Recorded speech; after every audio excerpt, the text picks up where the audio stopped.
In soldering,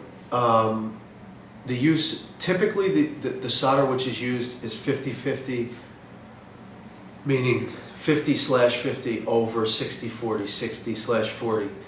And 60/40 is in a very typical situation is mostly used for lead coated copper. I like to use 60/40 solder for red copper as well as lead coated copper.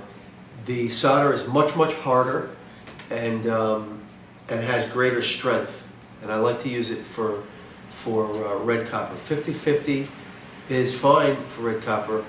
However, I think it's a better job to do it in 60/40, and for lead coated copper there's no other way to do it other than 60/40.